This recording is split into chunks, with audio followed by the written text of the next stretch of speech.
আসন্ন বিধানসভা নির্বাচনকে সামনে রেখে পাণ্ডবেশ্বর কেন্দ্রে তৃণমূল কংগ্রেসের প্রার্থী নরেন্দ্রনাথ চক্রবর্তী বিপুল জনসমাগমের মধ্য দিয়ে মনোনয়নপত্র দাখিল করলেন। এদিন দলীয় কর্মী সমর্থকদের সঙ্গে নিয়ে একটি বর্ণাঢ্য মিছিল করেন তিনি। মিছিলটি বিভিন্ন এলাকা পরিক্রমা করে পৌঁছায় দুর্গাপুর মহকুমা শাসকের দফতরে, যেখানে আনুষ্ঠানিকভাবে মনোনয়নপত্র জমা দেন প্রার্থী। পুরো কর্মসূচিকে কেন্দ্র করে এলাকায় উৎসবমুখর পরিবেশ তৈরি হয়। ঢাকঢোল আবিরা স্লোগানে মুখরিত হয়ে ওঠে চারিদিক।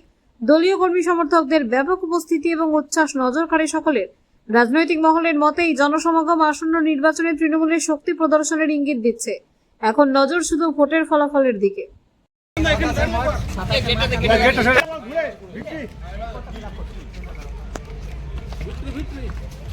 সাংবাদিক বন্ধুদেরকে ধন্যবাদ। এত দুপুর রোদে তোমার একটু জল খেও, কারণ এই রোদে খুব সানস্ট্রোক হয়ে যাওয়ার সম্ভাবনা। তো একটু প্লিজ জল খেও তোমরা। দাদা একবার দু আঙ্গুল এই দিকটা একটু ঘুরে দাদা এদিকে একবার দেখো, দাদা এদিকে দেখো, দাদা এদিকে একবার।